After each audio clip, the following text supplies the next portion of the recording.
Buenas noches, bienvenidos, bienvenidas. Gracias por sintonizar La Ley de la Selva como cada lunes por la noche aquí en la pantalla de C5N. Hoy tenemos un programa eléctrico, claro, como vienen siendo estas semanas, tanto en materia política como económica, hasta las 0:30 es tu cita semanal con el análisis y la información. Hay un dato exclusivo sobre el recambio posible del ministro de Economía que va a salir más o menos y 20 y 25, como mucho y media. Así que quédate, porque en este programa después vamos a conversar con Claudio Lozano, un hombre que dijo desde el principio esto que está pasando, que iba a pasar, y que además señaló, primero que nadie, un caso que la semana pasada fue noticia, el caso Vicentín. Tiene mucho que ver el colapso de aquella acopiadora y aceitera con el manotazo de ahogado que dio ahora Milei para intentar llegar a octubre con una especie de dólar soja para los agroexportadores. Más tarde va a venir un corruptólogo, un licenciado en ciencia política, pero especializado en la corrupción corporativa. ¿Qué hay de lo que ocurre en las grandes compañías en el caso del 3% de Karina Milei? ¿Qué pasó con aquel colapso de Vicentín? ¿Qué pasa también con las relaciones internacionales? Va a estar muy interesante la conversación con el corruptólogo Martín Astarita que vamos a tener sobre el final del programa. Claro, tiene toda la data de lo que va a pasar en el Congreso Lucía Isikoff, también en una semana picante en el Congreso, pero arranquemos por el rescate. Hoy respiró, compró tiempo Milei y su gobierno, pero la pregunta es, ¿cuánto tiempo y a qué precio? El viernes, cuando la corrida cambiaria parecía consumir al gobierno, se esfumaron 678 millones de dólares del Banco Central, pero fueron 1.100 millones en las últimas 3 jornadas. Y fue esa aceleración de la crisis financiera algo que ocurrió en simultáneo con una doble derrota muy importante y muy contundente en la Cámara de Diputados, en el Congreso Nacional. Son dos caras de la misma moneda. Milei el viernes, aun cuando sostuvo su actividad en Córdoba, muy accidentada, actividad de campaña, miró al abismo a los ojos, miró ese precipicio al cual se asoman los presidentes, no digo más que 1 o 2 veces por gestión. Y claro, ante ese abismo decidió echar mano de los últimos recursos. Son, como decía, dos caras de la misma moneda, el panic show financiero y la doble derrota en el Congreso, porque, claro, el despoder en el Congreso enhebraba ya 14 derrotas al hilo para el oficialismo, que no consiguió aprobar una sola ley suya en lo que va de 2025. Fíjate, del ranking de días en los que más reservas perdió el Banco Central intentando defender una cotización, la del viernes entró en el top 10. Acá tenemos las 20 jornadas en las que más dólares vendió el Banco Central. Las 3 primeras son de Federico Sturzenegger como presidente del Banco Central. Las 3 superan los 1.000 millones de dólares en un día y fueron en aquel momento de crisis del gobierno de Mauricio Macri, el año 2018. Luis Caputo, como presidente del Banco Central, también tuvo un día en el cual vendió más que lo que se perdió el viernes, 981 millones de dólares, antes de que lo echara del Banco Central Christine Lagarde desde el Fondo Monetario. Después son otras jornadas complicadas que debió enfrentar el macrismo, pero ahí está, en el puesto número 10, la de Caputo con Santiago Bausili en la presidencia del Banco Central bajo la gestión de Javier Milei. Luego, si uno mira las 10 siguientes, también tienen varias de aquella crisis que se le aceleró a Macri cuando se gastó el crédito del Fondo Monetario. Pero bueno, hay algunas de otras gestiones. Hay una de la gestión kirchnerista con Martín Redrado en la presidencia del Banco Central. Hay otra de la última gestión kirchnerista con Alejandro Banoli, pero la mayoría de las 20, como verán, son de este mismo equipo económico que vuelve con distintos presidentes. Claro, un importante empresario hace un tiempo me dijo, vos si querés mirar cómo ve el empresariado un programa económico, mirá el Merval. Porque el Merval no solamente refleja la cotización de las compañías, sino también cierta confianza en que se puede mantener un esquema de gobernabilidad. Y si uno ve el Merval, lo que encuentra rápidamente son puntos de inflexión que tuvieron que ver en la subida de 2024 con los triunfos parlamentarios de Milei. Triunfos que en este 2025 no consiguió en casi ningún caso. En ningún caso, salvo cuando consiguió, victorias menores, que no se trataran leyes, que se postergaran, que se aplazaran. Ardides que solamente duraron días. Ahora, si uno ve toda la gestión Milei, lo que se encuentra es que en lo que va de 2025, desde ese pico que fue el 9 de enero de este año, la bolsa al viernes pasado llevaba perdido un 40% de su valor. Estamos hablando de que a esos grandes empresarios se les evaporó casi la mitad del valor de sus compañías. Hoy hubo un rebote, un 6 y pico % a caballo de la expectativa que generó este anuncio de un posible rescate, que ahora vamos a ver hasta qué punto es concreto o puede concretarse por parte del gobierno de Estados Unidos, pero también como respuesta a que se frenó la sangría básicamente por el nuevo dólar soja, por la nueva promoción para los agroexportadores, un negoción para las aceiteras. Claro, desde el balotaje, desde el 22 de noviembre de 2023, todavía sigue muy arriba el Merval, con lo cual no cree el establishment que esté todo perdido todavía. Parecía ese tobogán empinarse el viernes, ¿no? Después de una semana en la que perdieron 15% de valor las acciones, otra en la que perdieron cerca del 10%. Claro, esta semana era un precipicio, así, literalmente. Pero si uno mira desde diciembre de 2023, el momento que asume Milei, ese subidón inicial de pura expectativa se empequeñece un poco. Es un 110% lo que valen más hoy las acciones argentinas que lo que valían el día de la asunción de Milei.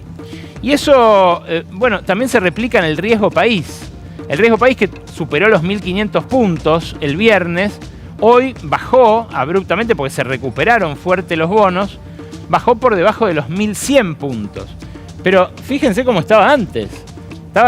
Llegó a estar en 3.000 después de la pandemia. Estaba 2.500, 2.600 con el gobierno anterior. Claro, se desploma, colapsa, como dice Caputo, hasta llegar a los 400 puntos a principios de este año, pero después vuelve a subir. Y ahora uno podría decir, es un alivio 1.105 frente a las alarmas que sonaban el viernes. Pero es el triple del riesgo país que había a principios de este año. Y esto tiene que ver con los bolsillos de los dueños de la Argentina. Esto es algo que, de vuelta, pone en cuestión la gobernabilidad económica de un gobierno que tampoco parece gozar de un favor popular muy amplio.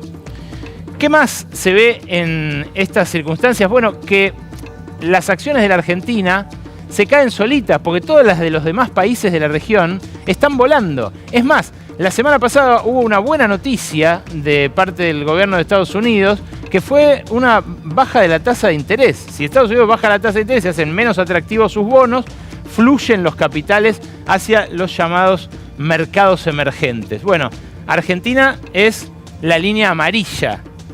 Latinoamérica en promedio es la línea gris de arriba, Brasil es la línea celeste que prácticamente la replica y la línea violeta son eso que los financistas de Wall Street llaman emergentes, que alguna vez Fidel Castro dijo deberían llamarse sumergentes. Es el famoso sur global, los países fuera de Europa y de Estados Unidos, también del núcleo más dinámico de Asia.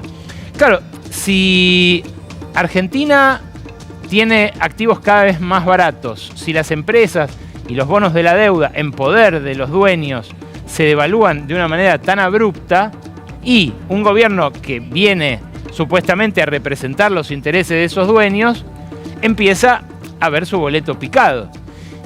Y la intervención sobre el programa económico de Javier Milei, la intervención que corra a Luis Caputo del medio, es algo que puede aplazarse ahora con este manotazo de ahogado del dólar exportador, pero que queda pendiente para después de las elecciones, y no creo que hayan olvidado, mirando sus teléfonos celulares y sus tenencias valorizadas, esos dueños de la Argentina.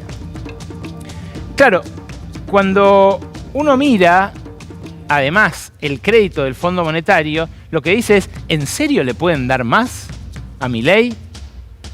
El propio Fondo Monetario publicó este grafiquito que vas a ver a continuación en su última revisión, en la revisión del acuerdo que, bueno, le dio un aporte de campaña de 20.000 millones de dólares. Ahí se ve cómo Argentina se convirtió en el mayor deudor del organismo y se ve cómo este crédito de facilidades extendidas, Extended Facility Fund, amarillo, engrosó la deuda total, pero a partir de ahora, a partir de finales de 2025, debe empezar a reembolsarse. Esa curva descendente son los pagos netos de Argentina al Fondo Monetario. Y de vuelta, uno miraba el crédito de 44.000 millones de dólares que recibió Macri. Mira los 20.000 millones que le concedieron a Milei, de los cuales ya desembolsaron 14.000, y dice, ¿más que esto? ¿Más que esto puede recibir? Bueno, el Fondo Monetario evidentemente no le podía dar más. Pero no solo eso, el Fondo Monetario vio cómo el gobierno incumplió el acuerdo firmado en abril. Y eso hace ruido, al menos institucionalmente, dentro del organismo de la calle 19, con sus mandantes, que son el Tesoro de los Estados Unidos y la Casa Blanca. Por eso, de algún modo, los tweets de hoy del secretario del Tesoro que dicen vamos a hacer lo que haga falta para rescatar a la Argentina, para sostener a un aliado como es Javier Milei en el gobierno de la Argentina, por un momento pareció ser algo así como un patrón que mandó a hacer un mandado a un empleado y que de repente le dice, ¿en serio no podés? Correte que lo hago yo. Eso es básicamente lo que el Tesoro le dice al Fondo Monetario cuando aparece la posibilidad de un préstamo directamente concedido por la administración de Donald Trump. Pero claro, eso no tapa la realidad de los próximos 2 años, los vencimientos que tiene Javier Milei de aquí hasta el final de su mandato, tanto con organismos multilaterales como con los acreedores privados. Fíjate, son 15.600 millones de dólares los que vencen en bonos entre 2026 y 2027. Son 9.500 millones de dólares los que vencen con el Fondo Monetario, que ya, como les decía, a final de este año empieza a tener cobros netos, o sea, a desembolsar menos de lo que cobra. Tiene 800 millones más con el Club de París. Tiene vencimientos en BOPREALES, vencimientos de los préstamos de corto plazo, estos repos que le dieron bancos de Wall Street al Banco Central. En fin, son 44.000 millones de dólares que vencen hasta el final del mandato de Milei, que si uno le saca lo de los organismos internacionales que pueden llegar a refinanciar, sigue siendo una montaña de guita, 34.000 millones de dólares. Claro, si toda esta montaña de plata iba a ser refinanciada porque los mercados le iban a volver a prestar a Caputo, que esa era la apuesta, bueno, el triunfo del 26 de octubre tendría que ser muy abultado para que el riesgo país baje de los 1.100 y pico en lo que está hoy a los 300 que permitirían esa refinanciación. Si no, es game over para este programa económico. Y game over significa devaluación. Una devaluación que ahora probablemente sea mayor por cómo se están consumiendo esa cantidad de granos que quedaban para después para llegar a las elecciones. Esto es la gran pregunta. ¿Cuánto y a qué precio está comprando tiempo el gobierno para que hoy no haya seguido el colapso financiero del viernes pasado? Claro, no pudieron volver a los mercados, los vencimientos se acercan, el Fondo Monetario es un acreedor privilegiado, no se le puede hacer quitas. En el mejor de los casos, a diferencia de 2018, le podrá refinanciar sus propias acreencias, pero no va a poder cubrir los pagos a los acreedores privados. Si no hay posibilidad de hacer un megacanje, si la disyuntiva que se presenta ahora es devaluar mucho o muchísimo, y si encima va a haber que ajustar más, ¿qué va a pasar con la economía real? Bueno, son preguntas que no responde el ministro de Economía, que en vez de responderlas, lanza arengas, lanza apuestas, como si fuera prácticamente un jugador compulsivo. Esto es lo que dijo el jueves por la noche, antes del descalabro del viernes. Nosotros confiamos plenamente en el programa, plenamente, y no nos vamos a mover del programa. Es decir, vamos a vender hasta el último dólar en el techo de la banca. El programa se diseñó así y está hecho para que los dólares, tanto del central como los que hemos comprado, esos dólares sirvan para defender el techo de la banda. Claro, dijo esto y es con lo que nos quedamos casi todos por la sorpresa que generó. Pero también dijo esto. Escuchá. Esencialmente es por lo que acabo de decir, porque es un programa sólido, porque al no haber más emisión de pesos, está muy bien capitalizado el Banco Central, hay suficientes dólares para todos. Claro, decir vamos a vender hasta el último dólar es algo audaz. Pero decir que hay dólares para todos es más audaz todavía. Fíjate vos lo que pasó en los meses que son fuertes habitualmente de liquidación de divisas por parte de los exportadores. Esta es la intervención del Banco Central en la era Milei. Al principio arrancó comprando muchas reservas porque el dólar estaba alto. Lo hizo saltar de 400 a 800, apenas asumió, eran menos de 400 el oficial. Claro, decían que había que tomar como referencia el paralelo, pero la verdad que los exportadores usan el oficial. Entonces, con ese tipo de cambio recontra alto, acumularon reservas de a 3.000 millones de dólares por mes en esos primeros meses. Después, en la segunda mitad de 2024, se les acabó esa super cosecha de 2024. Apareció el blanqueo. El blanqueo les permitió de vuelta comprar algunas reservas para el Banco Central, pero fíjate, a un ritmo menor que el ritmo que tuvieron al principio. En ese momento lo que dijeron fue: vamos a empujar la bicicleta financiera para mantener el dólar barato y darle ganancia a los especuladores para que no vayan al dólar. Claro, eso se agotó también hacia el verano y ahí empezaron a sangrar reservas. Marzo, ese mes en el que pierden 1.400 millones de dólares de reservas, es el mismo marzo que les picó la inflación al 4%. Y ahí, chau tablita. Hola, Fondo Monetario. Fondo Monetario trae una asistencia, un rescate cada 6 meses, como decían recién en Duro de Domar, y se establece el nuevo esquema de flotación entre bandas. Claro, después de eso, la flotación entre bandas, a pesar de que venía la liquidación de divisa fuerte del agro, que liquidó como nunca, liquidó récord en la primera mitad de este año, 0, 0, 0 y 0. Y en esos meses se suponía, le habían prometido al Fondo Monetario, que iban a comprar un montón de reservas. Claro, no juntaron reservas cuando debieron, cuando le habían prometido al Fondo Monetario que lo harían, regalaron los dólares de la cosecha, se dieron también los dólares del blanqueo, y por eso ahora apelan a lo último que quedaba de granos, que equivale a unos 10.000 millones de dólares en poder de las cerealeras. Es un negoción para este sector tan concentrado de la economía, este sector que dominan las multinacionales, que tenía Vicentín como única empresa argentina grande, pero el costo es alto, porque la baja de las retenciones es a 0. Yo estoy seguro que la pregunta que te hiciste durante todo el día, vos que estás bien informado, bien informada, que mirás la ley de la selva, es ¿cuánto cuesta esa rebaja de retenciones? ¿Y cuánto costaban las leyes que vetó el gobierno en el Congreso? Bueno, vamos uno por uno, porque realmente vale la pena hacer la comparación. La rebaja del maíz cuesta 370.500 millones de dólares.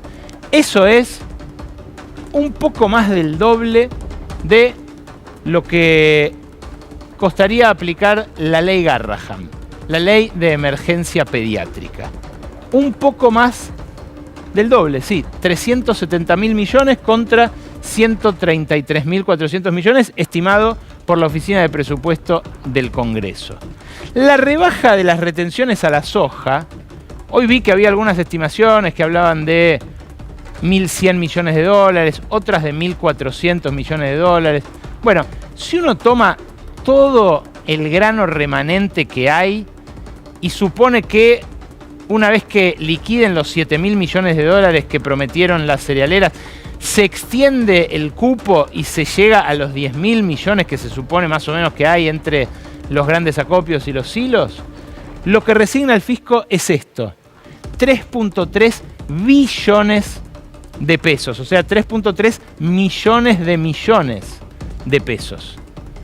Esto es un 50% más que la ley de financiamiento universitario, también estimado su costo por la Oficina de Presupuesto del Congreso, y es 1 billón más que lo que costaría, en la estimación más conservadora, la ley de emergencia en discapacidad. Este es el orden de prioridades de La Libertad Avanza. Mantener el dólar a raya, entregarle un negocio a las grandes acopiadoras, que no es para los productores, no se confunda la gente, no es esto de los piquetes de la abundancia, nada, el productor ya vendió en la mayoría de los casos. Hoy me decía un asesor del sector agropecuario, todos mis clientes están a las puteadas, porque esto descuajeringa la cadena de pago, sí, va a llegar más plata a las cerealeras, probablemente alguno que se quedó sin vender pueda vender más caro, pero es una sola vez, es en esta ventana nada más. Claro, ¿qué va a pasar después? Bueno, lo que va a pasar es que las aceiteras van a poder vender sin retenciones sus granos ahora, van a poder comprar dólares y esperar sentadas la devaluación de noviembre con dólares en sus balances. Bueno, es algo además que se parece demasiado a lo que hacía el gobierno anterior para conseguir dólares de los agroexportadores, como para que Manuel Adorni, el vocero presidencial, haya tuiteado esto en su momento. Fíjate, noviembre de 2022, se lanzó el dólar soja 2, 230 pesos por dólar a quienes liquiden hasta el 31 de diciembre. Pretenden hacerse de 3.000 millones de dólares de reservas. Esto asegura una emisión monetaria adicional de al menos 180.000 millones de pesos. Se hacen de mayor recaudación que necesitan, porque ya nadie les presta. Dios nos proteja, fin. No es solo el vocero el que protestaba contra el dólar soja que ahora aplica Caputo. Es también el propio presidente. Fíjate lo que decía Milei sobre el dólar soja cuando era todavía un simple diputado en 2022, antes que aquel comentario de Adorni. Es una chanchada, es una vergüenza, decía el presidente. Bueno, claro, por un lado está esto, está el costo fiscal de bajar retenciones para obtener los dólares ya. Por otro lado, está el sacrificio de la liquidación posterior de divisas. Porque no es que se inventan granos o se inventan dólares. Los granos que se iban a liquidar paulatinamente hasta fin de año se liquidan todos ahora y después no. Entonces, la no devaluación de ahora le pone más presión a la devaluación de después. Pero a eso se suma el salvavidas de Trump. Y el salvavidas de Trump, por ahora, no tenemos en absoluto claridad de en qué consiste ni a cambio de qué. Lo que sí sabemos es que sacaron un comunicado la semana pasada, que habla de seguir profundizando los lazos estratégicos entre este gobierno y la administración Trump. Fíjense, la deuda es entre países, o sea, la vamos a tener que pagar nosotros, pero los lazos son entre este gobierno y la administración Trump. Una administración que, dicho sea de paso, bueno, inventa palabras, ¿no? Dice que reafirma su alineación con Occidente, sea lo que sea que es eso ya a esta altura. Bueno, el instrumento que utilizarían los asesores y funcionarios de Donald Trump para asistir al gobierno con el que tiene tan estrechos lazos es el Fondo de Estabilización Cambiaria, el ESF. El ESF se puede usar sin pasar por el Congreso. Lo usó, de hecho, Bill Clinton con la administración mexicana de Ernesto Zedillo en 1995. Después se usó en otros varios casos, en la crisis asiática, en la crisis brasileña. En fin, el antecedente más significativo es el de México en el tequila en 1995. Cuando empieza a entrar en crisis el peso mexicano, habían establecido una bicicleta financiera parecida a la de Caputo, pero con fondos especulativos norteamericanos. Este fondo le entrega 20.000 millones de dólares en líneas de crédito y garantías. Se lo devuelven en menos de un año, con un beneficio para Estados Unidos de 500 millones de dólares por la diferencia de cotización de esos bonos. Pero claro, el tequila, que había estallado a fines del 94, azotaba a una economía que acababa de firmar el NAFTA con Estados Unidos. Era, primero, que es una economía muy dependiente, son muy interdependientes, diría yo, Estados Unidos y México. Segundo, que hacía un año que se había creado el NAFTA y era un papelón para Clinton que su reciente socio estratégico se desplomara, se sumergiera en una crisis sin retorno.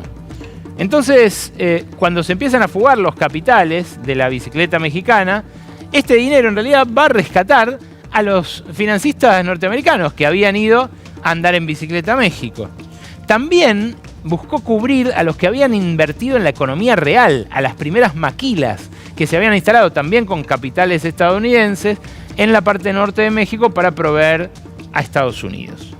Claro, además hubo un colateral, hubo una garantía por parte de México. La joya más importante que tenía México en ese momento, el petróleo de Pemex, una empresa petrolera que nunca consiguieron privatizar los grandes capitales globales, que intentaron, y vaya si lo intentaron, pero que en aquel momento entregó su principal activo.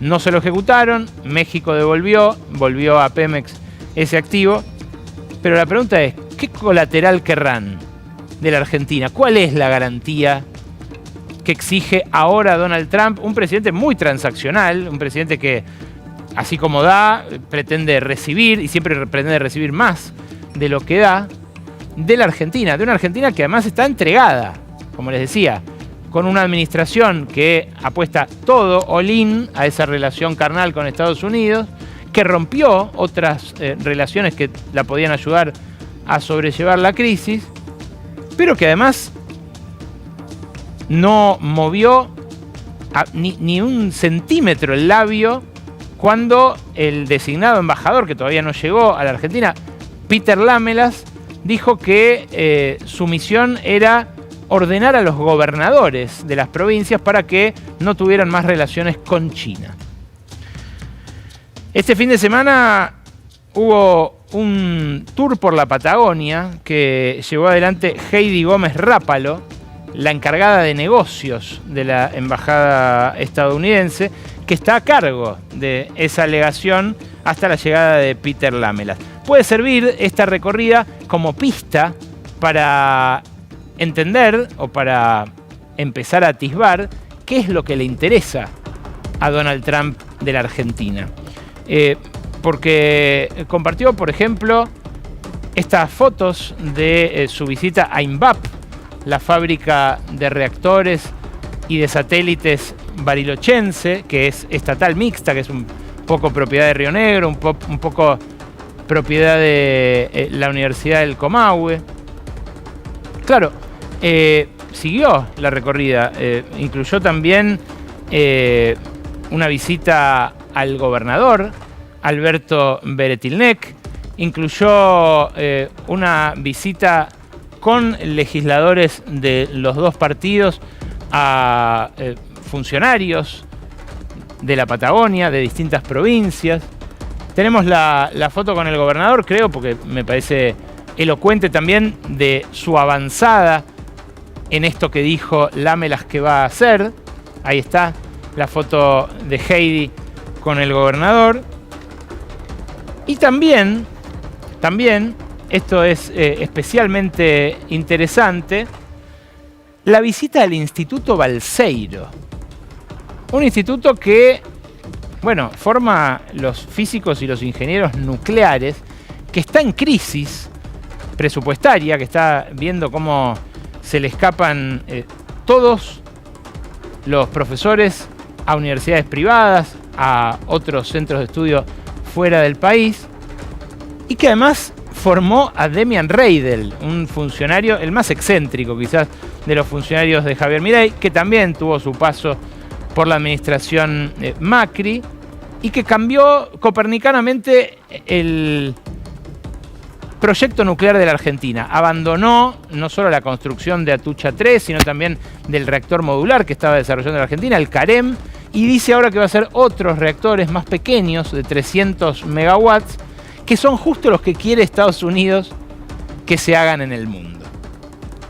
Sin embargo, empiezan a aparecer los cuestionamientos incluso en Estados Unidos, a esto que se propone hacer el secretario del Tesoro, Scott Bessent, con la Argentina, que tranquilamente nos podemos enterar mañana.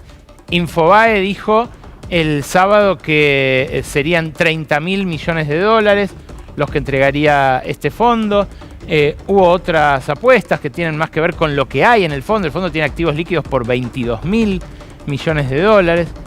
Pero fíjense lo que tuiteó hace un rato Elizabeth Warren, que fue líder de la bancada demócrata, que ahora es una senadora muy pesada de Massachusetts, del establishment demócrata. Primero, Trump nos hizo pagar precios más altos por el café y la carne para apoyar a un golpista convicto en Brasil. Se refiere a los aranceles que impuso Trump a las importaciones desde Brasil en Estados Unidos, que son básicamente café y carne vacuna. Claro, fueron para defender a Bolsonaro, que igual terminó condenado a un par de décadas en prisión.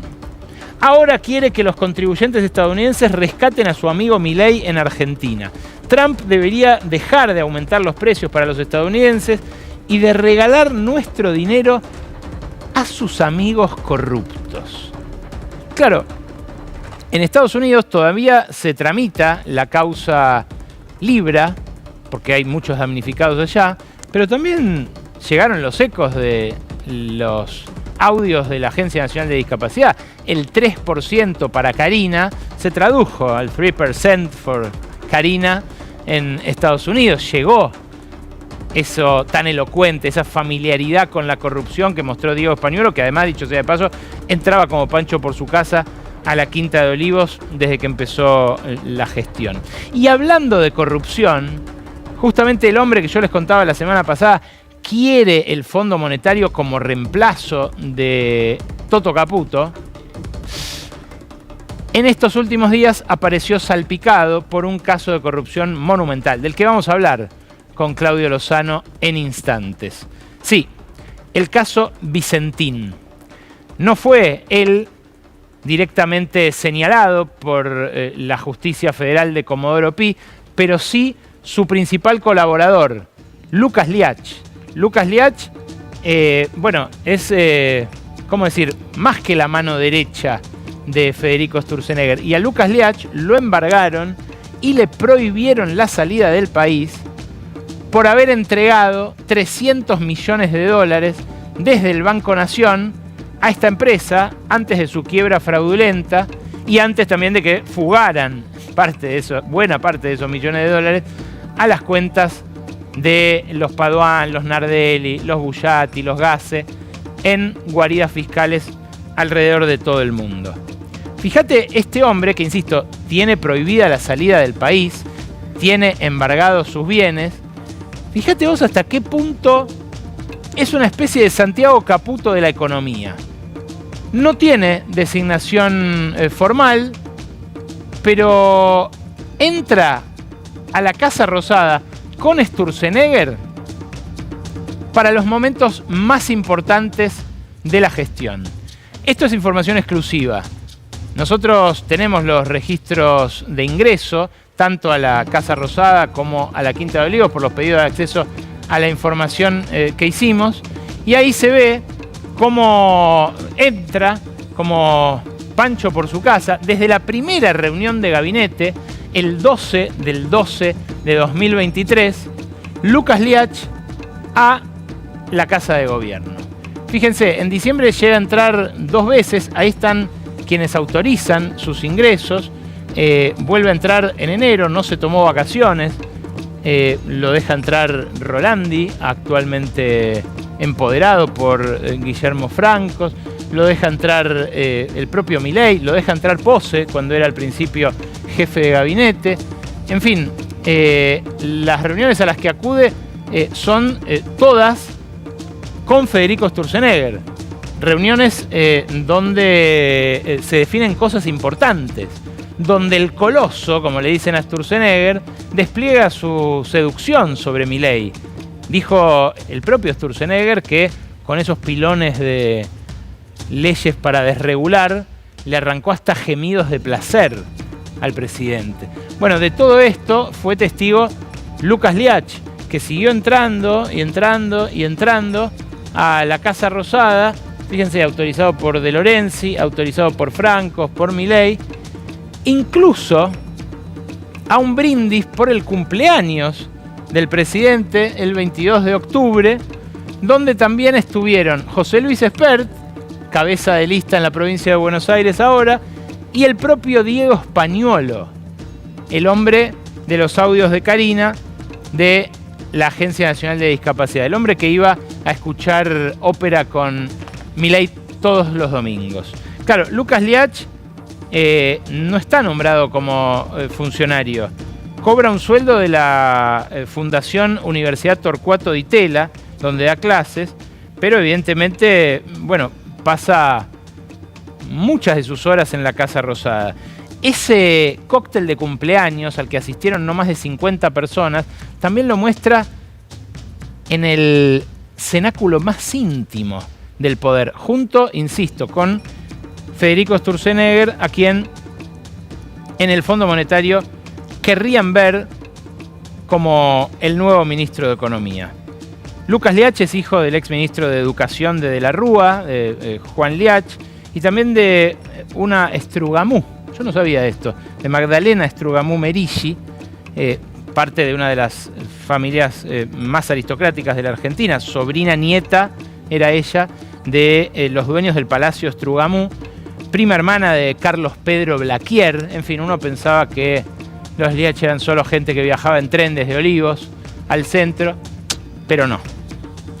Claro, breve comentario final sobre la marcha de la economía y cómo la puede afectar este salvavidas. Bueno, la economía real está catatónica.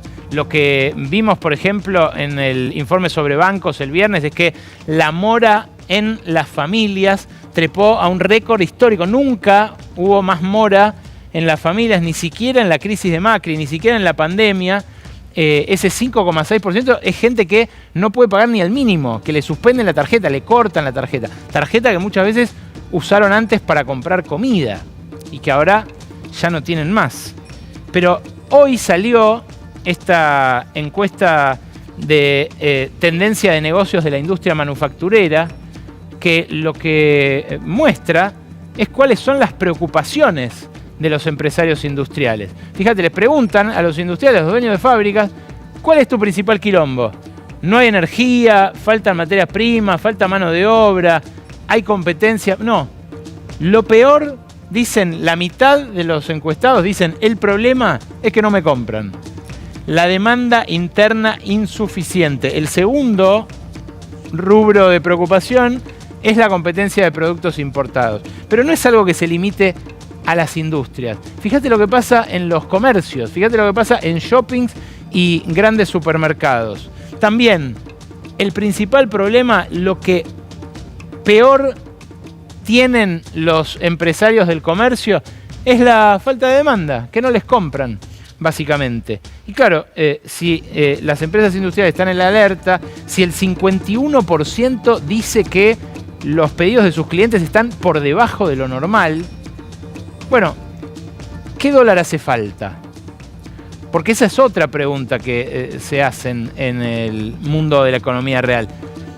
¿Qué va a pasar después de las elecciones? ¿El dólar se irá a 2.000, a 2.300, a 2.500? ¿Volverán a poner un cepo? ¿El fondo o el tesoro obligarán a Milei a comprar reservas? Si lo obligan a comprar reservas, va a tener que estar más caro el dólar, para que por lo menos no se vayan las que hay.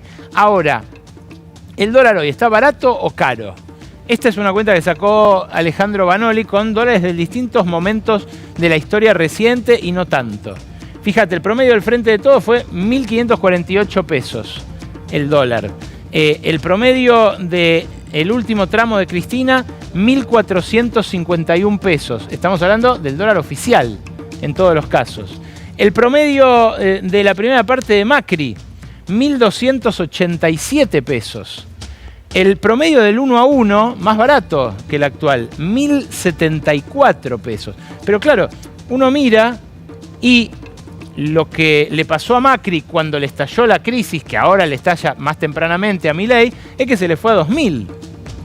Lo que uno mira es que en momentos de crisis, en momentos como, por ejemplo, lo que ocurrió después del 1 a 1, se fue a 2.700. Néstor Kirchner, que mantuvo durante mucho tiempo sueldos bajos, que luego se recuperaron, tuvo el dólar en 2.150, un momento en el que la industria le resultaba floreciente la situación. Claro, cuando a Macri se le va a 60, equivalía esos 60 a 2.100 pesos de hoy. ¿A cuánto se irá? Porque la cuenta de reservas, divididos, circulantes, yo es todo falopa monetarista. Lo importante es el flujo, las expectativas, la proyección de divisas futuras y, claro, la cantidad de reservas que haya para defender un determinado tipo de cambio.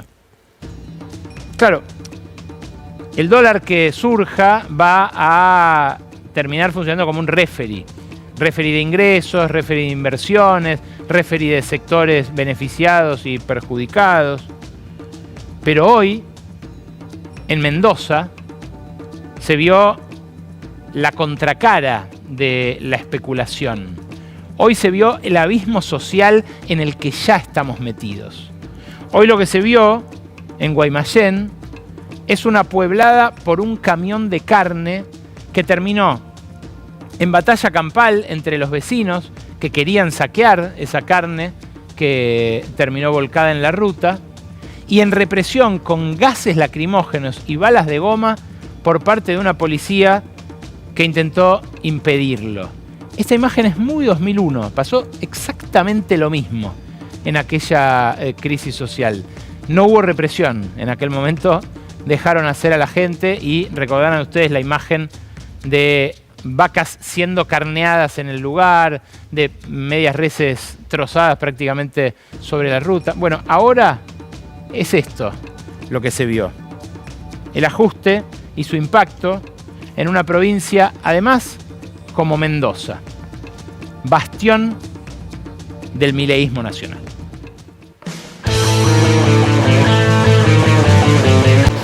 Claudio Lozano, gracias por venir a La Ley de la Selva esta noche. No, gracias por invitarme. Bueno, hay muchas preguntas que se hace la gente. Primero, respecto de este manotazo de ahogado. El primero, el concreto, el que ya sabemos que se dio hoy, ¿no? Al margen de lo que pueda venir de Estados Unidos.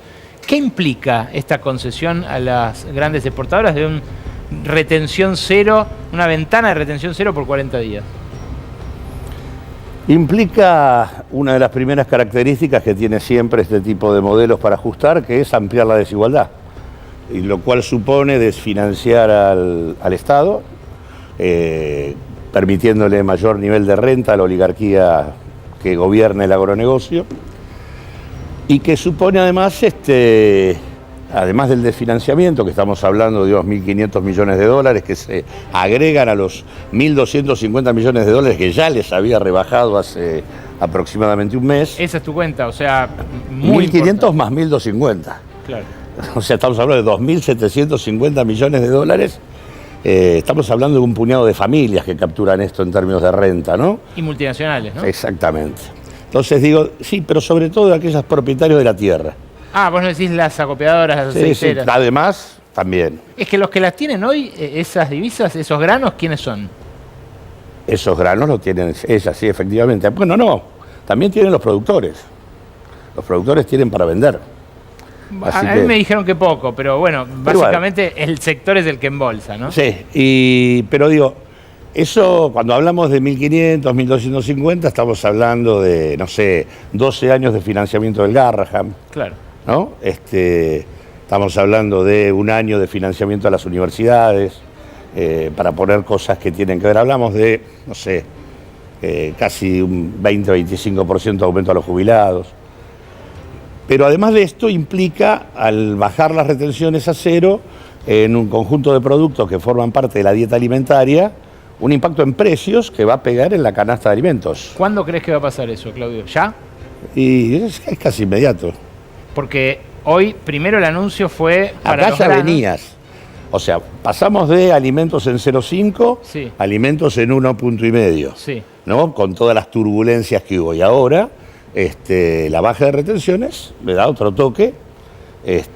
O sea, se multiplicó por 3 los precios en alimentos del que nos muestran. Pero, digamos, ahora vas a tener otro toque más por el tema de la baja de la retención. Hay un Estás anuncio- hablando de cerdos, vacas, trigo, harina, Pero- fideos. porque viste que debe haber habido un lobby después del primer anuncio, porque después se sumó el de la carne y el pollo. Claro, y le agregaron la retención. Claro, le bajaron también a cero. Exactamente, sí. Entonces sí. ahí sí creo que puede haber un impacto inmediato, ¿no? En los Sí, precios. sí, sí. Bueno, pero el otro también, porque el trigo también tiene impacto inmediato, porque la harina tiene la harina, el pan, los fideos. ¿Y cuál es la cuenta que sacan para vos? Aguantar el dólar entre las bandas, o sea, abajo de 1.500 Esto pesos. es un manotazo de dos, no resuelve nada. Por eso, pero aguantar hasta las elecciones. Aguantar hasta las elecciones. Abajo de 1.500 Pero pesos. aparte, ojo, porque... A costa de después tener que subirlo más. Sí, porque aparte vos estás adelantando liquidación que no vas a tener después. Pero además, toda esta oferta de dólares que podés tener como adelanto, después se transforma en demanda, porque estos señores te la venden, pero después te la compran. Que pueden hacerlo, claro. Claro, no, te compran los dólares. Los Claro. dólares, digamos, y no quedan ni siquiera en el sistema financiero local. Entonces, digo, esto ya pasó en el esquema anterior, o sea que, digamos, este es un manotazo de ahogado en un doble sentido. Primero, porque esto no resuelve nada, porque estás quemando liquidación futura, y en segundo lugar, porque los dólares que entran también se van. Esto tiene que ver con un tema que vos investigaste muchísimo, que es el de Vicentín. Sí. Es más, fuiste el que dio la primera señal de alarma desde el directorio del Nación de que se estaban llevando la guita, ¿no?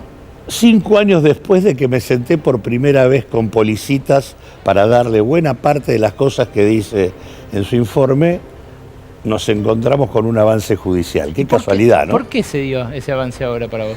Yo creo que estamos en el marco de un gobierno que tiene que ver con el poder y que está en crisis total. En esa crisis total hay facturas que van de un lado para el otro, y hay posicionamientos para ver quién pierde, quién asume, quién gana. Y me parece que ahí este caso es un caso que involucra, como vos bien decías, a Lucas Liachi, a través de eso a Sturzenegger. También lo golpea a Macri, porque claramente Macri era el que daba las órdenes con claridad en este Claro. tema. Claramente acá había una connivencia entre el presidente de la Nación y el grupo empresario. El grupo empresario era el principal aportante de las campañas electorales. Aparte, Paduan era el presidente del PRO en la provincia de Santa Fe. Macri bajaba con su helicóptero en los campos de Vicentín para asados y demás. Todo muy y a lo la que vista, lo que comentaban en los pasillos del Banco Nación en aquel momento, que también se lo transmití con algunos datos a Policitas, era que cuando en la negociación por los créditos con la línea, Vicentín se topaba con alguna dificultad, viste que el Nación está en diagonal a la Casa Rosada. Sí. Los directivos salían, se iban a la Casa Rosada, eran bien recibidos, y a partir de allí llegaba un telefonazo, aparentemente de Macri, sobre González Fraga, que decía que tal gerente estaba complicando un poco las negociaciones, que era mejor que no participara, y a partir de ahí pudimos tener ese flujo permanente de financiamiento de esta línea de casi 300 millones de dólares, a pesar de que desde el 2018 Vicentín estaba con la calificación vencida y que desde agosto del 2019 en adelante no paga absolutamente nada, y después a finales del 2019 González Fraga autoriza que levanten los dólares que estaban en la cuenta de garantía, 791 millones de dólares que más que duplicaban lo que Vicentín debía y que no lo podían sacar de ahí si no era con autorización del banco, y bueno, lo sacaron y ahí, cuando nosotros entramos estaba vacía la cuenta. No te veo con mucha fe en la causa que instruye Ercolini con el fiscal Policita. Me cuesta tenerle fe a Ercolini y a Policita, pero independientemente de eso, bienvenido que se sepa. Por cierto, me parece que aparece en el marco de una crisis al interior del poder y habrá que ver hasta dónde llega. Cuanto más llegue, mejor. Porque es bueno aprender de estas cosas, porque la verdad que fue un sabor muy amargo no poder en el marco del gobierno del Frente de Todos haber hecho lo que había que hacer con Vicentín, que era avanzar en una empresa testigo del comercio exterior, que arrojara luz sobre un comercio opaco en donde la triangulación entre Paraguay, Rosario y Montevideo, por cada dólar que entra deja otro dólar afuera, y donde la pérdida millonaria de dólares y millonaria de pesos de recaudación fiscal por mala liquidación de retenciones y subfacturación de exportaciones es monumental. Claudio, ¿te puedes quedar 5 minutos? Tengo unos avisos, pero te quiero preguntar por el supuesto rescate del Tesoro de Estados Unidos. Viene después Martín Astarita, un corruptólogo especializado en criminalidad económica. Y no se olviden, Lua Isikov, con lo que viene con los gobernadores y con el Congreso en esta nueva semana eléctrica. Quédate que hasta las 12:30, la ley de la selva.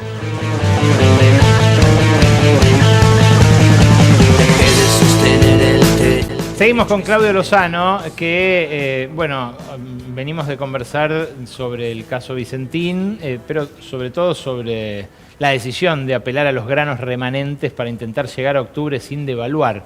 Hay otra ayuda, la que el Tesoro de los Estados Unidos anunció hoy en cabeza de Scott Bessent que podía dar. Él desplegó todo un menú de opciones, de alternativas, que, parece haber también entusiasmado al menos a un sector del mercado, porque hoy retrocedió el dólar de los 1.515 que llegó a valer el viernes, bajó a 1.430, y por otro lado repuntaron las acciones y bajó el riesgo país, algo que el viernes parecía que no iba a ocurrir ya, que se hundían en una espiral de decadencia y que, iban a tener que cambiar el equipo económico antes del final de esta semana. ¿Qué crees que puede anunciar mañana el Tesoro y cómo crees que va a ser recibido acá? Primero, del mismo modo que el otro te decía, una de las características para salir es ampliar la desigualdad, de financiar el Estado, más ajuste. La otra variante es profundizar los lazos de dependencia con los Estados Unidos a un nivel casi de dominación colonial, abriendo los contenidos geopolíticos de distinto carácter que pueden aparecer ligados a la discusión de una línea del Tesoro. Y esto me parece importante ubicarlo en lo que creo que ha sido una equivocación histórica de una parte importante de la dirigencia política y demás, es no haber comprendido que a partir del préstamo de Macri, que luego termina validando el gobierno del Frente de Todos, y la ampliación de Milei, todos esos créditos son créditos de contenido absolutamente geopolíticos en el marco de la disputa internacional entre Estados Unidos y China, en donde Trump tiene una estrategia que es la doctrina Monroe número 2, América para los americanos del norte, y donde el tema es cómo yo limito la influencia de China en América Latina, pero además puntualmente en el caso argentino, por el nivel de complementariedad comercial y financiera que Argentina tiene con China. Ahora, suponete que se ponga como condición esto, no hacen más negocios con China, no aceptan inversiones grandes de China. Eso enfrentaría un problema inmediato, que es que, no sé, hay empresas que tienen mucha presencia en Argentina ya. No es el Estado chino, son las marcas de autos, son las telefónicas. Es absolutamente inviable. Aparte, buena parte de los principales sectores dominantes de la Argentina tienen muchos negocios con China. Exacto. Entonces digo, es un... Bueno, pero esto no quiere decir que no sea la estrategia que los Estados Unidos tienen. Y de hecho, Scott Bessent cuando estuvo acá fue clarísimo. Sí, lo dijo clarísimo. Es cierto. Pero ponele que no sea solo eso. Que eso no, sea pero yo creo en la línea del Tesoro complete ese proceso. Y creo que lo que sí, no necesariamente va a haber dólares. Hay que ver qué es lo que dan. ¿Cómo? Claro, no necesariamente la línea del Tesoro se va a traducir en dólares disponibles para poder vender en el mercado cambiario. ¿Qué van a mandar? ¿Yuanes, Claudio? No, puede ser que sea un swap. Un swap comercial. Que no se pueda usar para intervenir en el mercado. Para intervenir en el mercado. Entonces, y por eso entonces lo mandaron a Milei a hacer el dólar soja para con esa guita llegar hasta octubre. Puede ser, por eso digo, hay que esperar a ver qué es lo que pasa. Yo descreo de la cifra que han tirado por allí, me parece demasiado exagerada. Vos mencionabas el máximo otorgado en un fondo de esta naturaleza a México, que es un país con un nivel de integración con los Estados Unidos en términos comerciales y financieros muy grande, y en el marco del NAFTA, y eran 20.000 millones de dólares. Me parece que yo creo que esto es un manotazo de ahogado que pega sobre todo en términos de expectativas, que eso creo que es lo que ha jugado ahora, y es un manotazo de ahogado donde puede haber una línea menor de dinero, pero que junto con lo que comentamos antes de las retenciones, esto no da más que para llegar a octubre en el mejor de los casos. Pero digo, me parece que lo que hay que tener en claro acá son dos cosas. Primero, que esto ya se terminó. O sea, que todas estas políticas que sustituyen la inflación en pesos por inflación en dólares y encarecen a la Argentina respecto al resto del mundo en contextos de apertura, lo que generan es inmediatamente una situación negativa en términos financieros y comerciales de la Argentina con el mundo y consecuentemente requieren sistemáticamente de nueva deuda para poder funcionar. Y duran el tiempo que les dura el financiamiento. Por eso le duró a Martínez de Oz un tiempo, a Cavallo otro, a Macri otro, y a este le dura lo que le está durando. Y me parece que sería deseable que desde el conjunto del arco político que pretende discutir un proyecto para la Argentina, seamos claros respecto que del mismo modo que en el caso del DNU, que autorizó el acuerdo con el fondo, esta línea del Tesoro tiene que pasar por el Congreso Nacional y si no, va a ser desconocida cuando haya un próximo gobierno popular. Claudio, gracias por venir a la Ley de la Selva. A vos. Vení, acompáñame que vamos al encuentro de Lucía Isikoff con este tema.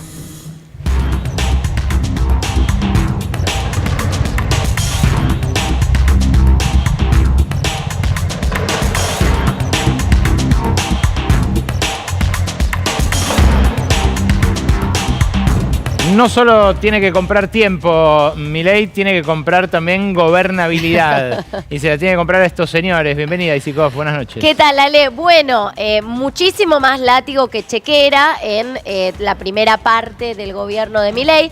Sabemos que es un gobierno que no tiene... Bueno, al menos no tienen los hechos gobernadores propios, asume sin gobernadores propios. Ahora tenés unos 3 que van a ir en alianza electoral con La Libertad Avanza, a Cornejo, a Cedero, a Frigerio, pero los demás están haciendo su juego electoral. Los gobernadores muy protagonistas en lo que sigue, porque se vienen votaciones importantes en el Congreso y también porque se viene la elección nacional de octubre. Así que es clave qué es lo que está pasando con estos gobernadores y tenemos al flamante ministro del Interior, Alessandro Catalán, haciendo fotitos. Por ahora dicen que guita mucha no va a haber, pero hay fotos, hay acercamientos, hay buena onda. Bueno, perdón, mucha buena onda no hay porque le votaron en contra un montón de diputados. Pero no es personal, te dicen, ¿eh? Ah. La onda está. Mira, ahí lo tenés con Jaldo. Mira, yo lo que te seleccioné acá, porque vas a ver 7 gobernadores a nuestras espaldas. Te seleccioné a los más sinuosos, a los que yo considero, porque todos tienen una relación obviamente con idas y vueltas, con un gobierno que decíamos no tiene gobernadores propios. Pero estos son los más oscilantes, los más camaleónicos, como quieras llamarlos, que hasta ahora un poco bancaron o después se le dieron vuelta y no se sabe, y por eso pondría el ojo ahí, cómo pueden reaccionar frente a una chequera del gobierno, cómo pueden reaccionar frente a un cambio de clima político. Ahora tenemos este salvataje de los Estados Unidos, tenés, las retenciones cero, que a algunos gobernadores del centro les importan. ¿Cómo se van a mover estos gobernadores? Estos para mí son los más oscilantes y ahí lo veías. A Lisandro Catalán, ministro del Interior, sí, con Jaldo. Yo te diría, si vos tenés que decir un gobernador camaleónico sí, en la Argentina en los últimos 2 años, sí, ese es el tucumano Osvaldo Jaldo. Sí, porque ahora se puso re opositor, ¿no? No, es espectacular, porque nosotros, ¿te acordás que lo hemos mencionado como el gobernador Violeta? El que sí, fue a la Rosada, sí, a los abrazos con Milei, converso al libertarianismo. Sí. Bueno, ahora dice que venga Milei a Tucumán que le vamos a cortar la peluca. Se saca esa foto, pero dice está todo mal. Obviamente hubo ahí una recomposición del vínculo con Mansur, el ex gobernador, hay una alianza electoral. Bueno, el punto de inflexión, Ale, donde realmente dijo le retiramos los votos al gobierno, fue la última votación de la emergencia. De todos los gobernadores que te voy a mostrar y que vamos a ver ahora, todos votaron, pusieron a sus diputados a votar para rechazar el veto a la emergencia pediátrica y de universidades. Todos estos. Entonces, todos dieron un punto de inflexión con esta votación. Jaldo tiene 3 diputados que le responden. ¿Te acordás que rompió el bloque de Unión por la Patria? Crearon el bloque Independencia. Sí, me acuerdo. Y bueno, básicamente... Lo rompieron para votarle leyes a Milei. Lo rompieron para votar con Milei. Ahora se le vino en contra. Bueno, hay fotito, hay acercamiento. Vos hablás con alguien del gobierno y te dicen, no está todo perdido en ese vínculo, pero hoy muy opositor. Similar el panorama que tiene, ahora te voy a marcar una diferencia, pero si Jaldo era el camaleón, Raúl Jalil de Catamarca podría ser, para mí, el negociador silencioso, Ajá, me pondría. Porque ¿cuál fue el juego de Jalil en este tiempo? También converso al Violeta, pero con un perfil más tranqui. Digo, no tan eufórico como Jaldo con esas declaraciones. Jugaba por lo bajo. Vas a recordar un caso muy emblemático. Este tiene a los diputados metidos en el bloque de Unión por la Patria. Nunca se le fueron. Y también tiene 3 diputados, básicamente, porque uno van y vienen, ¿no? Pero 3 que le responden. ¿Te acordás el caso de Fernanda Ávila? La primera vez que se votó, a fin de 2024, que se votó universidades, también la emergencia para las universidades, y la diputada de Jalil lo que hizo, Ávila en ese caso, fue ausentarse. Entonces, el viejo truco. Esta vez todos alineados, también votando contra, rechazando los vetos, pero ya pasó esto y hasta el último momento no se sabía si los 3 o 4 que aporta Jalil tomaban un vuelo tarde, si llegaban o no llegaban. Había especulaciones y chistes en las redes sociales de que, ojo que se les suspende el vuelo. Finalmente, por suerte, pudieron aterrizar bien y votaron, pero hay que ver cómo se mueven en las próximas. ¿Cuándo son las próximas? Eso te iba a preguntar. Bueno, mira, en el Senado tenés... Ahí tenés el camino mucho más allanado. Yo te hablo sobre todo de diputados porque es donde está ahí, ¿no? Un votito más, un votito menos, cómo se mueven estas cuestiones. En Senado ya hay fecha para el 2 de octubre. Es la fecha en la que quiere tratar la oposición la emergencia pediátrica y de universidades Esta semana le dan el franco, le dan... Esta semana tienen descanso. franco, pero yo te digo, esta avanza, sí, esta avanza. Pero lo que no se sabe, y esto, ojo, porque es la ley que más les importaría a los gobernadores, para la ley de los ATN, sí, para que no sean discrecionales, ¿no? Que haya una repartija más oficial de los ATN, bueno, esa tiene que ir a diputados. Y esa no hay fecha porque dicen todavía no están juntando los consensos. Yo creo que tiene hoy un camino más allanado por cómo viene la cosa, pero están ahí tanteándose.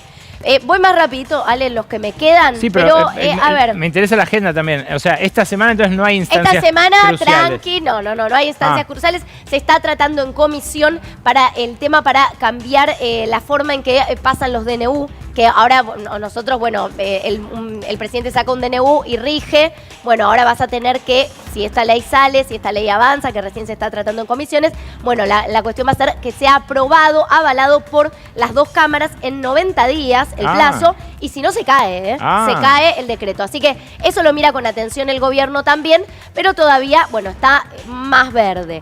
Pasa el agua, tenemos al gobernador de Misiones, gobernador cuyo jefe político es Rovira, y acá le bajaron 4.000 millones de pesos por emergencia hídrica unos días antes de votar en diputados. Las emergencias de las que venimos hablando no alcanzaron. Mayans dijo, los quieren comprar con chirolitas a los gobernadores. No alcanzaron y sus diputados en votaron este caso también votaron en contra. Pero bueno, va por ahí la cosa. Los de Yarlora también, ahí lo tenés, bueno, tenemos a Sáenz y a Yarlora, Sáenz de Salta, Yarlora de Córdoba.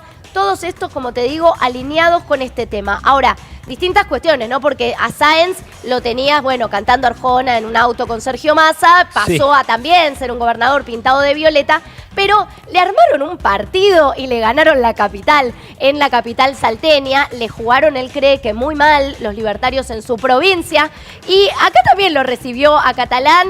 Están bárbaros, dijo que se llevan bárbaro también, Gustavo Sáenz, pero la realidad es que de votar ni hablar, se está dando vuelta la tortilla, vienen las elecciones nacionales. Martín Yarlora, bueno, lo mismo. A mí, yo lo que me pregunto con Yarlora, si tenés, Rodo, lo vemos rápido, el tuit sobre tema retenciones, ¿no? Porque ahí muy parecido a Yarlora y al que vas a ver por último, que es Apuyaro, provincias muy interesadas y que es una bandera de estos gobernadores, las retenciones cero. Bueno, a ver, estamos de acuerdo, pero es electoral. A ver, ahí me lo estás pasando, pero lo que está diciendo Yarlora es que necesitamos políticas de fondo a largo plazo, porque esto tiene un clima electoralista, pero no es que dice esto está mal, obviamente es una bandera histórica de su provincia.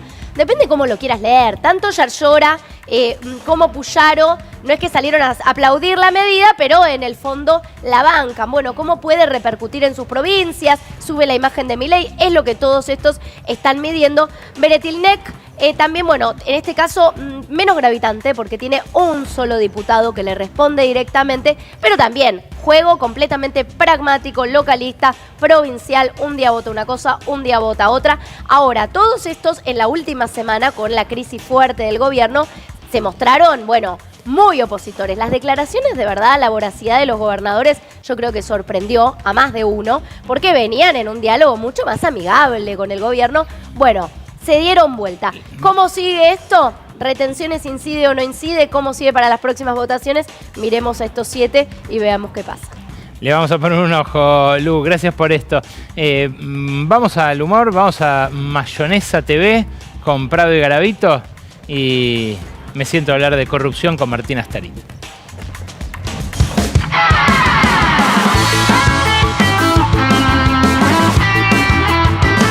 Oh, say, can you see? Ah, bueno, epa. Estamos cada vez más yanquis. ¿Y qué querés? Si nos van a tirar un re salvavidas. ¿En serio? Sí, lo anunció el secretario del Tesoro. Nos van a tirar un salvavidas, no sé si de plomo. Igual no van a ser 30.000 millones, Ah, ¿no son 30.000? Como dice Villarruel.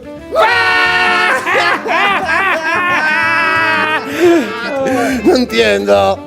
La verdad, igual, el Jabo está haciendo de todo para llegar a octubre. Pero está difícil. El viernes hizo un acto en Córdoba y no fue nadie. ¡No fue ni el loro! No, sí, Karina estaba. ¡No entiendo! Y hoy anunció que elimina las retenciones a los granos hasta el 31 de octubre. ¡Oh, no retiene nada! No retiene nada, va a tener que usar pañales.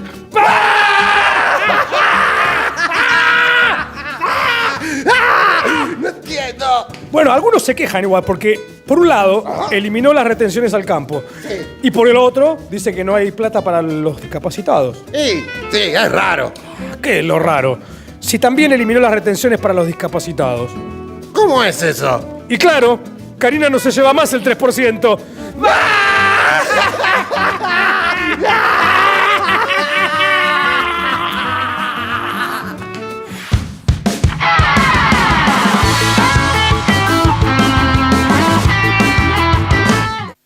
Martín Astarita es licenciado en Ciencia Política, es magíster, se está doctorando, pero además es corruptólogo. Corruptólogo, Martín. Corruptólogo. Soy doctor también. La ley atrasada, la bio.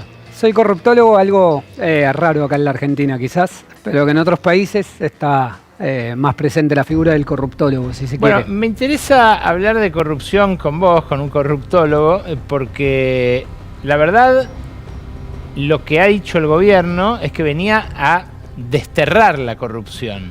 Y claro, un escándalo como el de las coimas en la Agencia Nacional de Discapacidad lo desmiente tan tajantemente, tan obscenamente, que termina volviéndosele en contra toda esa prédica purista del primer momento. ¿Qué corrupción habita en el gobierno de Milei? Sí, eso del boomerang, digamos, una especie de boomerang se da en distintos momentos de la historia, se puede observar eso, ¿no? Que gobiernos que llegan con una prédica anticorrupción y después el tema se les vuelve en contra, ¿no? Es casi una constante, por lo menos desde, te diría, del 76, de la última dictadura militar en adelante, es casi una constante en la historia argentina. Vos me preguntás sobre la corrupción en el gobierno de Milei. Yo, para simplificar, te diría, veo dos tipos de corrupción. Una muy visible, que ahí podemos englobar, por ejemplo, el tema de los audios de español o en la Agencia Nacional de Discapacidad, el caso Libra, que también tuvo mucha repercusión. Perdón, dos casos que además nunca desmintieron, ¿no? O sea, es llamativo, pero Milei dice es un mentiroso, pero no explica sobre el contenido y sobre la inocencia que declama de su hermana, ¿no? Son dos casos en donde me parece que la respuesta del oficialismo dejó mucho que desear, ¿no? No fue contundente. Y me parece que ahí hay una punta para pensar la dinámica que tuvieron esos dos escándalos, que están teniendo, ¿no? Porque están abiertos procesos de investigación en ambos casos. Me parece que hay un elemento muy presente, sobre todo en el caso de los audios en la Agencia Nacional de Discapacidad, que tiene que ver con las internas en el oficialismo. En la literatura sobre corrupción, en general, se observa que cuando un gobierno está atravesado por múltiples internas, aumentan las probabilidades de que le estallen casos o escándalos de corrupción. ¿Por qué se da eso? Porque, bueno, los rivales internos tienen información privilegiada y la pueden usar para vencer al rival interno, ¿no? Y me parece que acá en los audios, por ejemplo, en la Agencia Nacional de Discapacidad, pero también en otras denuncias que estuvieron apareciendo en los últimos meses. Lo del PAMI. Lo del PAMI, por ejemplo, es muy claro que son notas que cuentan con información muy precisa, muy certera, y coincidentemente son los rivales en una interna que es a cielo abierto, ¿no? Que aparece en todos los medios. Entonces me parece que ahí hay un elemento para pensar la repercusión que tuvieron estos casos. Y también en, si se quiere, el déficit en la respuesta que tuvo el gobierno, que me parece también es parte de la interna. Y te agrego otro elemento que me parece muy importante en estos casos de corrupción que fueron muy visibles, que me da la impresión de que no hubo mediaciones entre el caso de corrupción y cómo le impactó casi directamente al presidente.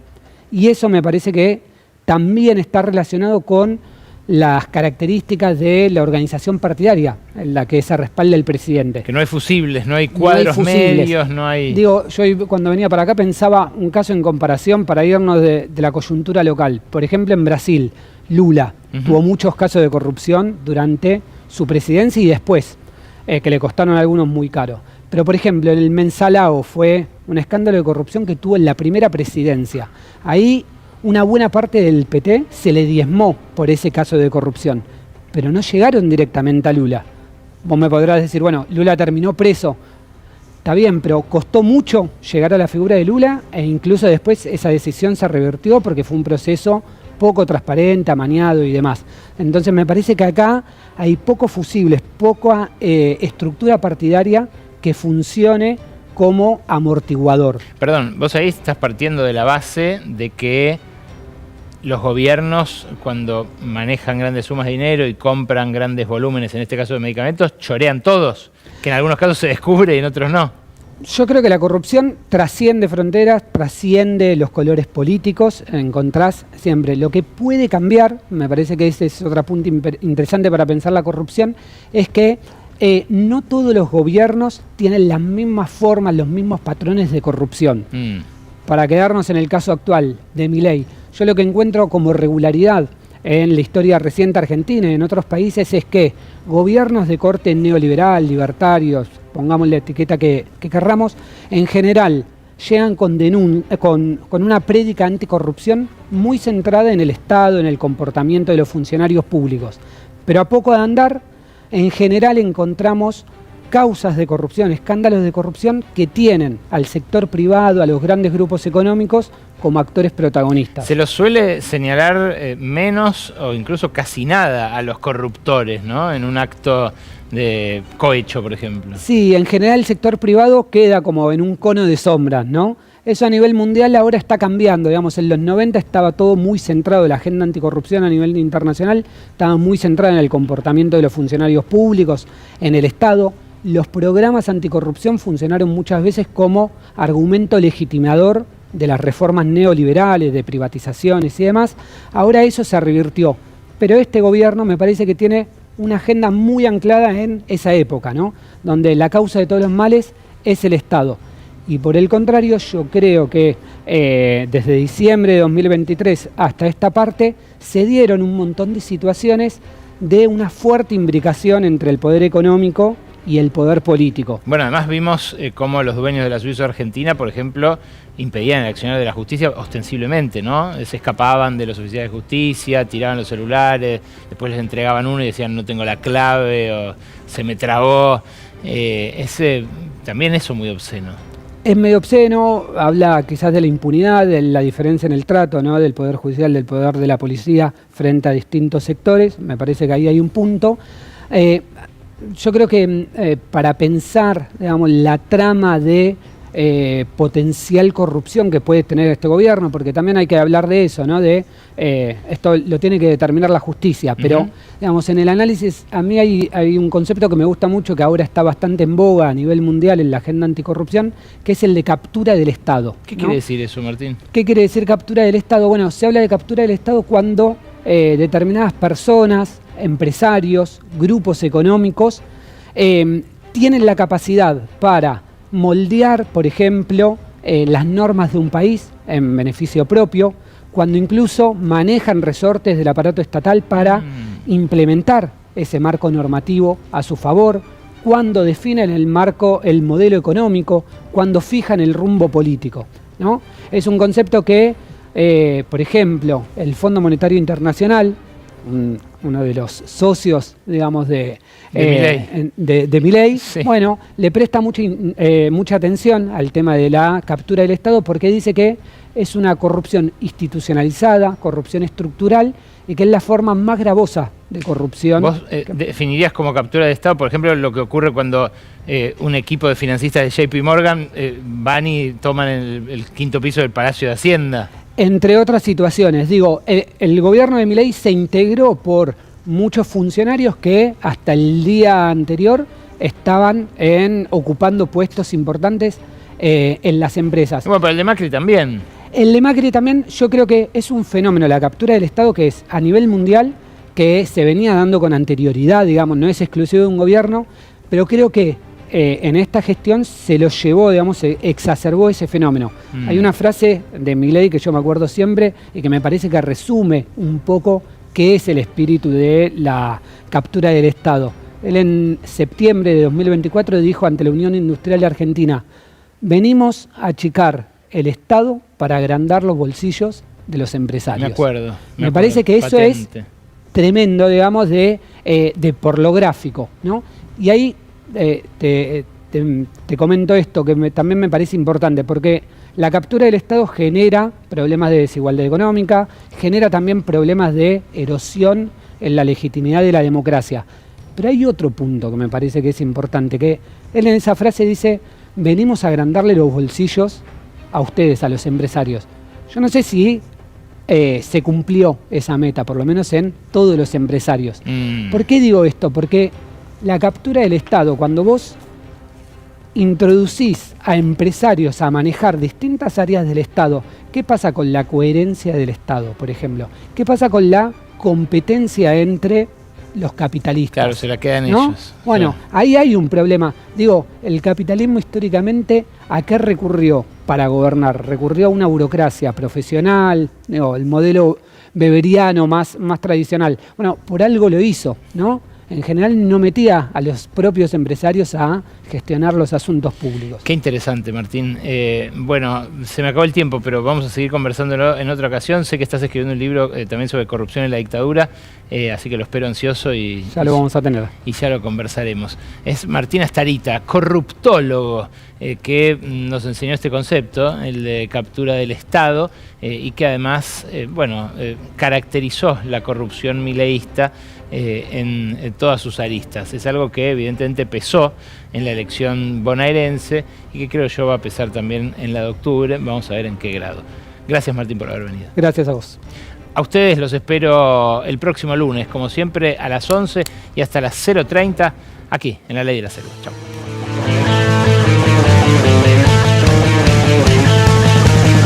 Dejé de sostener el techo y se me vino encima.